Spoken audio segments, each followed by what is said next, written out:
You're listening to episode 187 of the Super League Pod.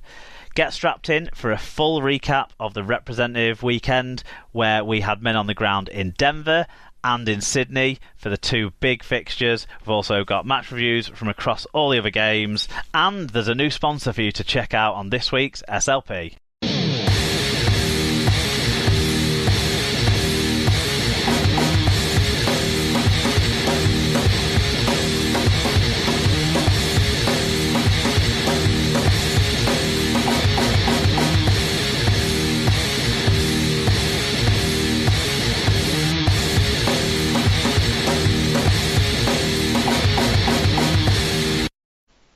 So everyone, welcome along to episode 187 of the Super League Pod.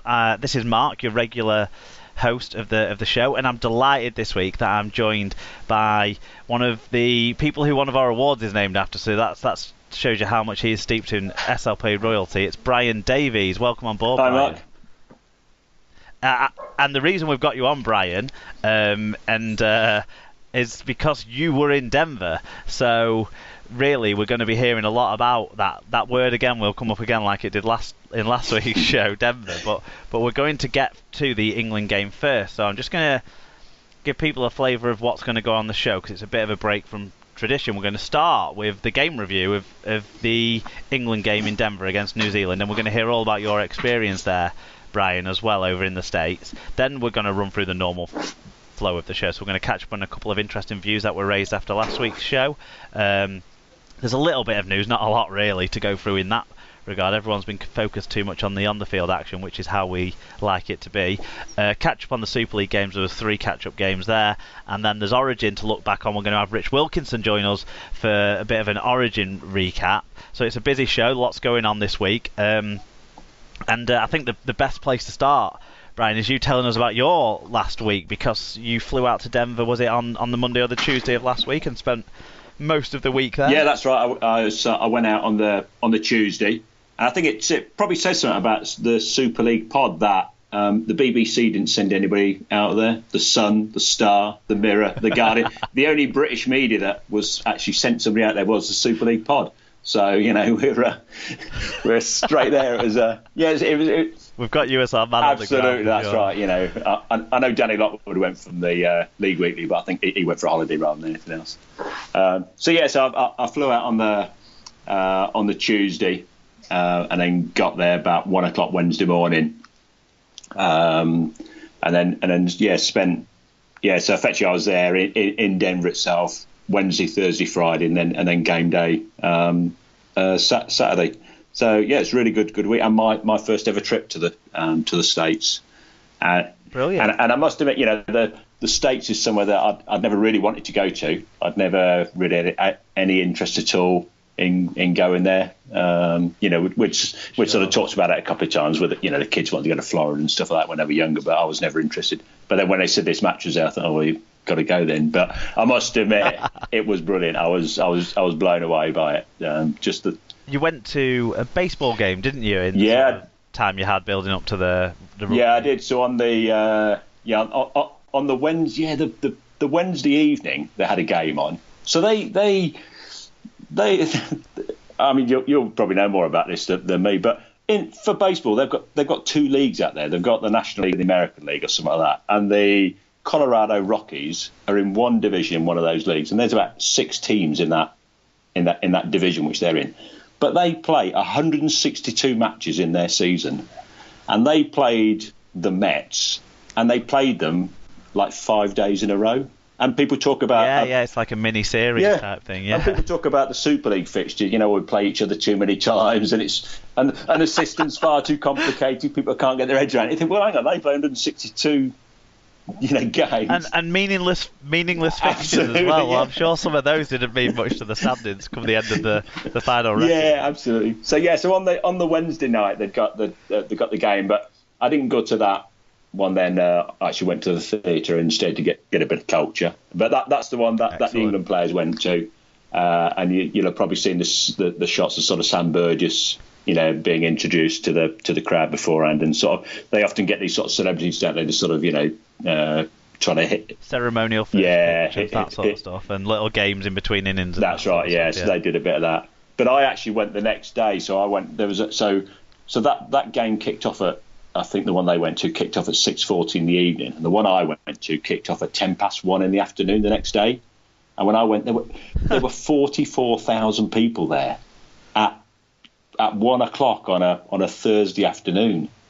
You know, that's Wow. just incredible, isn't it? Really, to think they get that. But what was really interesting was that it wasn't like, I mean, we've all sort of seen it with the Toronto, haven't we, games where you know, people come in late and they sort of mill about. And there was this guy who I was chatting to who obviously clearly knew all his stuff. He was an older fella, you know, probably looked like he was retired sort of thing, and he was telling me the stuff, and he obviously clearly knew his stuff, and he's really mad keen. But after 7 innings, he went. He just got up and said, "Oh, enjoy the rest of the game," and off he went. I thought, well, the game wasn't even settled by then. Just the idea that that's what they do, just wander off, was strange. But the thing that you get out of that is just the way they market their games was just brilliant. Like the big screen they've got was a proper big screen. It was like a proper, really great HD television. As you know, like when we go, our big screen is rubbish. On the video replays, if you're there at the game, you can't really tell out, can you? Because if you go to Wakey, you can't actually see it because it's hidden in a corner with a stand roof in the way. Yeah, of course. You know, but this was a perfect screen. It was just like watching the big tele. In-stadium experience, they've got so much on us with that sort of stuff. The ballpark is right next to the football stadium, isn't it, if I'm right on the lay of the land? No, it's not. No, they're in actually, where the Broncos play is to the sort of northwest of the city, and Coors Field is actually walking distance from the train station, so that's within walking distance of it. Fair enough. I just assumed that because most of the cities in the States, they have them close together. So what was it? What was the promotion of the event of our event? Forget the baseball events. What was the promotion of our events like in the city around before? Was there a general awareness? Like the people in the hotel, did they understand why you might have been in the city and things like that? It was a bit mixed. A sort of 16th Street Mall is the main sort of pedestrian bit, and that's where most of the shops are. And there's a sort of free bus service that runs up and down that all day long. And all the way down there, there were banners advertising it, and it was very much like, there was 2 slogans they got, was war cry at the mile high and big hits, no pads was the sort of 2 slogans. There we go. Yeah. So there were lots of those. So anybody walking up and down the main street couldn't have failed to have, you know, seen those things. The people in the hotel that I was in didn't know about it, and interestingly, they'd got a little sort of whiteboard that had got all the days of the month and what was on, and on the 23rd they hadn't got that. They'd got 3 things written in there, but they hadn't got the match on. And people who I got chatting to, you know, they could obviously tell I was English and whatnot, and then when I said I was over here for the rugby, they sort of seemed to know that the rugby was on, but there wasn't a lot of engagement from people sort of, you know, engaging me talking about the rugby. When I went to the baseball, there was some I bumped into some people there who were actually going to the rugby. One of those had seen some rugby union in Europe, but had never been to a league match, and he was taking his son, had never ever been to any kind of rugby. But I didn't get the impression, and I had a look in the sort of Denver Post newspaper one of the days, and there wasn't anything in it then. So whilst there was the signage, and there was some big signage up at the ground, I didn't get the impression that you know, everybody was talking. Much more than a Magic weekend. Yeah, that sort of thing. I thought, yeah.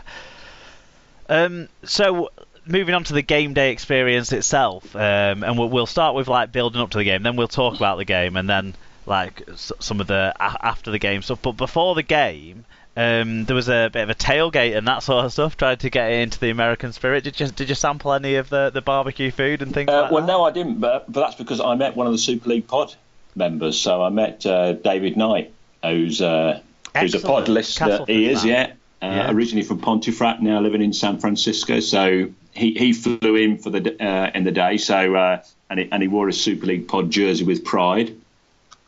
I'm glad, because he's the only member of the Super League pod family to have received a jersey that I've not seen a picture of them wearing the jersey, and it was the one that went the furthest as well. So I was worried they hadn't got it. But obviously, so it's great to hear. Excellent.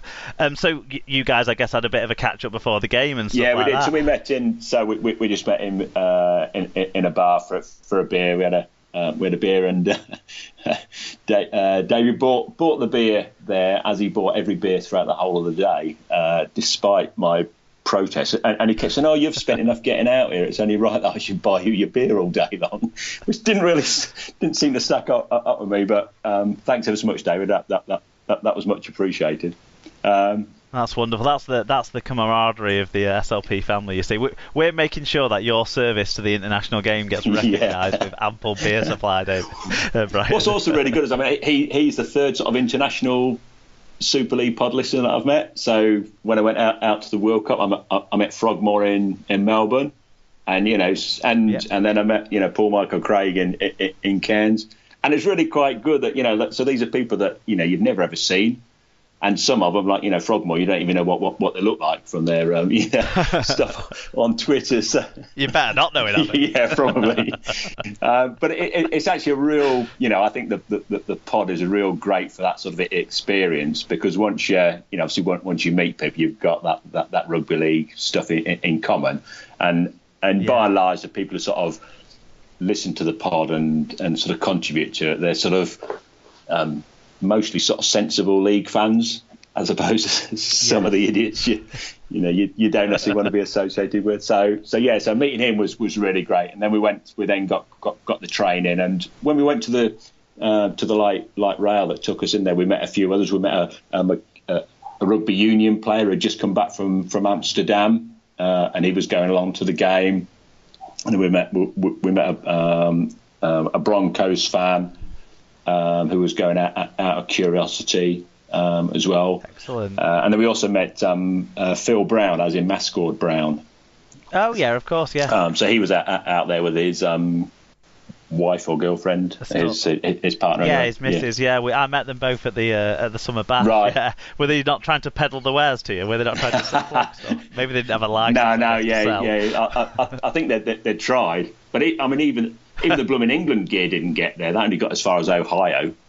No. So they, there was a couple of there was a Wigan fan I met in the ground. He was pretty cheesed off. I was pretty laid back about it, but I think it was the Wigan fan. Was he also a Broncos fan, and does he live in America?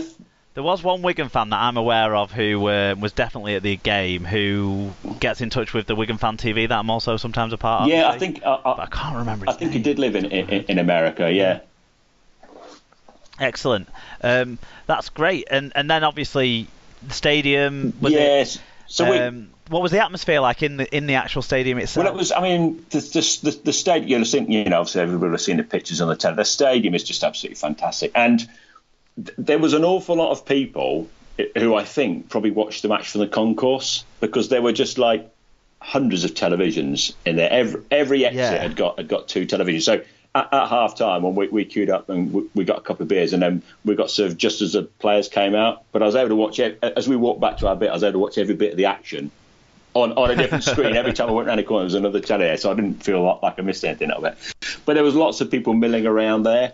And most people were locals. There wasn't lots and lots of sort of expats. You didn't get that impression. You got the impression they were just curious. Yeah, you sort of run of the mill. Americans had come out for a good day out, for a big event. Yeah. So, excellent. So there was lots of sort of it was quite sort of vibrant in the sort of concourse, and they did have two stalls which were selling merchandise, but they were sort of mostly T-shirts for it, but there were queues there. There were people buying them. Stuff about the international challenge at the Mile High and a bit of Kiwi stuff. There were no proper replica stuff, but it was stuff just for the show. But they were people were sort of snapping it up. So well, it's all that sort of stuff that'll make the promoters of the event keen to get it recycled, because that'll be money straight into their pockets that they won't have to divvy out to the to either of the national rugby league bodies. Yeah, no, absolutely. So. But those are the sorts of that's where a lot of the extra money comes from, isn't it? It's not all just about your ticket sales, is it? It's all about exactly people buying other bits and pieces. I mean, another thing, when I went to the baseball, I just asked the guy for an average sort of ticket. He said, how much do you want to spend? I said, I know, just something in the middle. And he goes, I've